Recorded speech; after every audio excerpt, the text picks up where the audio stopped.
StuDichotomy. A class of kids. Crucial, thought-provoking questions. And occasionally something serious mixed in. Featuring the kids of Shref Tech. And Brad Schreffler.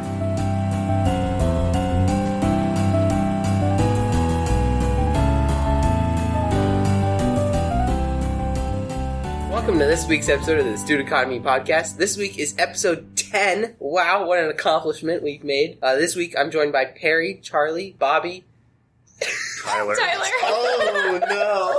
It's hard introing, okay? And Schreffler, as well as me, Colton.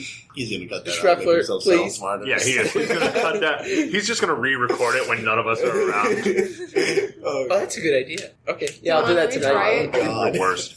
All right. Anyways, what are we talking about today, Colton? Oh, we are talking about the March. I don't know. The walkout. The March for Marjory Stoneman Douglas is what we're talking about today. Thank you, Perry, for coming in clutch like that. I'll try my best.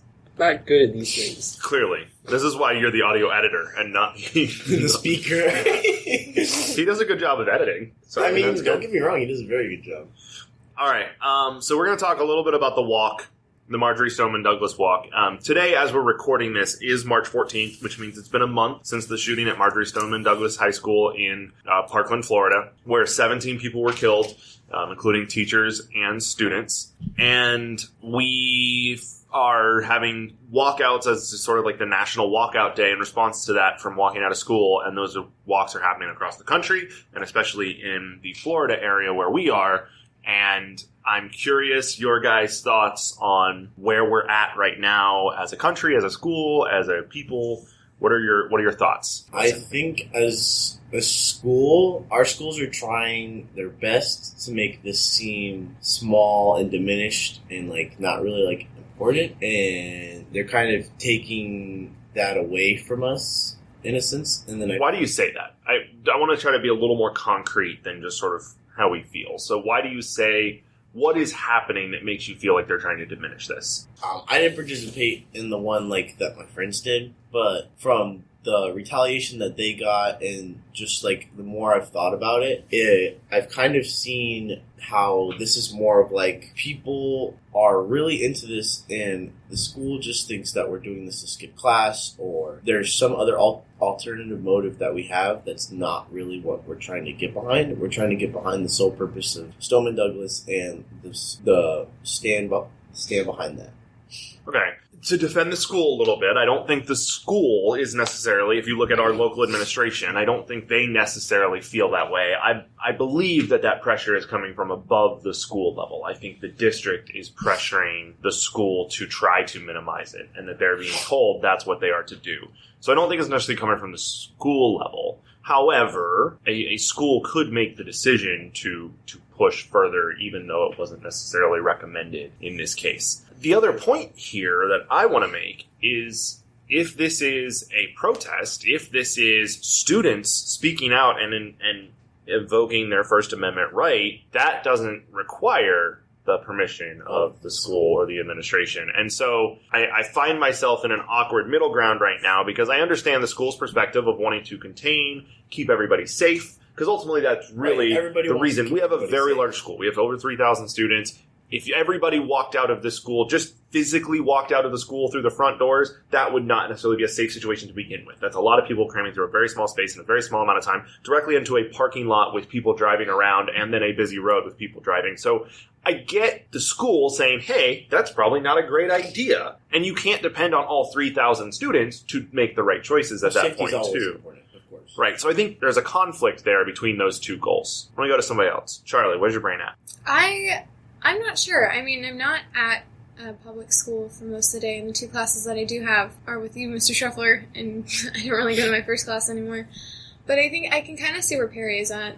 I don't know. I think it's really, in my opinion, I think it's very stupid that we have to have a school permission to do something like this, because it's not, first off, it's not with anger, it's with, like, support. We're coming together to support this from, like, or at least where I'm at, it's not, like, for anger. I just think, I don't know, I'm kind of lost in where I'm standing at, because I can see both sides.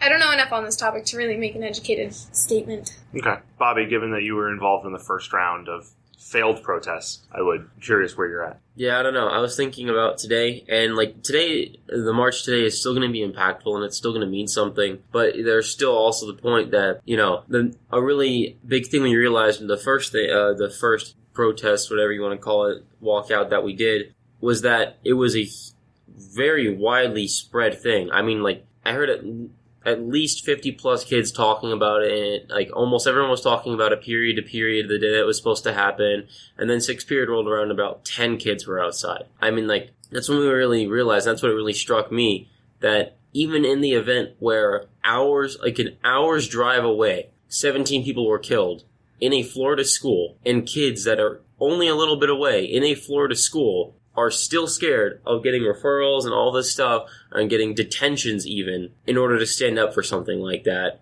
And what the major point is what a lot of the administration was telling us is it wasn't very well structured, but it was. It was a nationwide march that was announced for any school to participate. I mean, there were schools within our county that had hundreds of students marching outside, completely based off of the fact that the Stoneman Douglas kids sent out that there was going to be a march on that day, completely just based on that. It really depends on the student body of where you're at, because at our school, just about 10 kids took it serious, whereas in other Florida schools, I mean, there was one school, I think it was in another county near here. I don't know if I'm saying that. That's fine. Another county's fine. Yeah, another county near here, there was another school. The entire school, it was something like 75% of the students present that day were outside marching, completely just based on the fact that they heard about it and wanted to participate. And that's it. There was no meeting set up or anything like that. And the thing that really bothered me about that day, that march, where about 10, 15 kids showed up outside,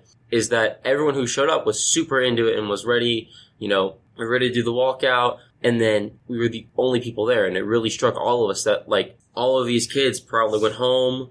Their parents told them, "Oh, don't do it. You'll get in trouble. You'll get this. You'll get that." Or they thought to themselves, "Oh, well, I really want to hang out with my friends in lunch tomorrow, so I'm not going to get lunch detention. So I'm not going to walk out." It's is it really worth it to you that you're going to miss lunch with your friends to stand up for 17 people who were shot and killed? Is it really that worth it to you? Yeah, I don't know. I have the same problem with today's events that I had with yours previously, which is that target audience issue. And I think we talked about this on another episode, but the target audience issue is still there. So Today's walkout has our students walking out of their classrooms into the courtyard at a called for time to have a presentation. We actually have a few of the students from Marjory Stoneman Douglas coming to the school to speak to you guys, which is really cool, and that's awesome. And then some moments of silence and stuff like that. And I get that, but the problem is, this is no longer a protest. This is no longer a political action. This is now a remembrance ceremony, which has its own value, don't get me wrong. But to call it a march or a walkout is not really true. This is now just a remembrance ceremony. Because there is no media present, no news reporters, no one taking photos or video to share. No one is doing those things to make this a march, to make this a walkout. This isn't a walkout. This is a remembrance ceremony, which is not the spirit of what this was supposed to be, in my opinion. And so we have this issue, in my eyes, where we're only a month away from the death of 17 people, 3 hours from here, at a public school, and even the other kids in another public school have already lost their outrage and outcry and demand for action and support. And that's where that short attention span of our society, I think, is really kicking in my opinion. And it's hard to deal with as someone who has not lost their rage and is still pissed off about this and still wants change to happen. It's really hard for me to deal with the fact that other people are not in that same boat. Tyler, I'm going to go to you because you haven't spoken. So I'm curious where your head's at. I was just going to say, as long as a lot of students together really, really believe about the walkout and they really know what they're talking about and they know what happened at Parkland, I feel like everybody should be able to do it. No administrator should tell them they can't and could not do it because they know what they're talking about. So I feel like they should be able to do it if they're really organized about it and really know what they're talking about. Okay. I think that's right. I agree. I will be very curious to see what happens later today. That's for sure. Colton, you introduced us to the episode, kind of. Can you tell us where you're at? What are you thinking? I think that this march is going to be very important if a lot of schools are participating and a lot of students are deciding that they need to walk out, especially for the lawmakers in the state, because it seems like they're trying to tell the young kids of today that are going to be voting very soon to keep them in office or not, whether that this issue needs some more time to actually have something done for it, even though there's a large population of people that want something to happen now. And I just find that kind of disgusting.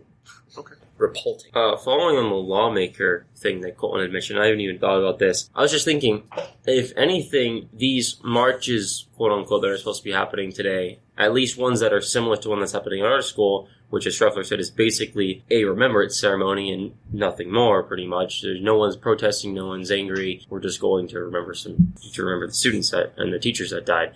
And the crazy thing is that, if anything, this is going to make the lawmakers a little bit more happy in their seats where they are, because this is just showing that, oh wow, actually no one's angry anymore, because they just peacefully got together under the rules of their school to listen to speeches and have moments of silence for the people who died. So what, if Marjory Stoneman Douglas has taught us anything, if we've learned anything from the shooting that occurred a month ago, it's that students, at the very least, can bring a conversation to the national level. If we've learned anything, it's that they can make a difference, no matter what the lawmakers wanted to say. And whatever you may feel about the state law that passed and all the gun stuff, it's not perfect, but it's something that would not have passed had those students not used their voice and spoken up. So, as fellow students, what could you do, realistically, what do you feel like you could do to elevate the experience today, to maybe bring that to a national level? Are there actions you could take? I feel like something like this would be more beneficial if, like, we marched to, like, our government building. I don't know what it would be, like maybe our senator's office or something. Someone, and, like, not demand action, but just demand that we be heard. Isn't that because happen? I think... So I will point out March 24th. March 24th, that's going to happen. I know, but I'm talking about, like I feel like that would be more beneficial than what we're doing now, because I think this is just going to be like, oh, okay, they're just students, they're doing what they do. Tomorrow, nothing will change. This won't be remembered. And what I'm, like, scared about is that this won't be remembered. That something small like this, again, doesn't have any media and news coverage. It doesn't have any importance in society. That, like, even though we have the students coming from the school, I still don't think it's going to have any impact. And that's kind of scary. And then what are we doing this for? We have a giant student body. We have almost 3,000 students. We have almost 3,000 students at this school. And 3,000 assuming students that don't care. Let's try not to be cynical about it, because I don't think that's necessarily true. But let's assume that you were able to mobilize a third of it. Let's assume you're able to mobilize 1,000 students to do something simple. What is something? My point here is that there are things you could do. Yeah, I know. And I'm curious what you think you could do. So if I had 1,000 students at my disposal, what could I do with that? Yes. What could you do that would actually make a difference? Perry, I know you read all my tweets. I mean, but, like, I do read all your tweets, but I mean, like, I have my own brain. So, like, if I was to do anything, that would be probably impactful. I think that we should just have a picnic out in the middle of the courtyard. Okay. With 1,000 students. And what would the goal be of that picnic? The end goal would be for us to have lunch when we wanted to, and for the sole purpose of us being able to protest when we wanted to.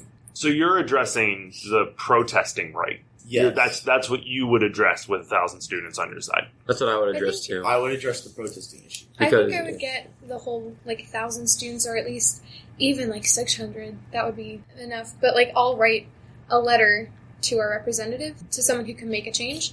I think that's something that is more tangible and something that we could actually do. And I think with the march that's happening on the 24th and these letters, and if a lot of people send in these letters, there's no way we cannot be heard, you know? My thing is why I think I would address the protesting right problem is because if 1,000 students can prove they have the right to protest, then that enables a lot more than just 1,000 students and a lot more than just our school to see they have the right to protest. I think it's like a gateway for people to see, oh, it's really not that worth it. You know, detention doesn't outweigh 17 lives. You know, it's a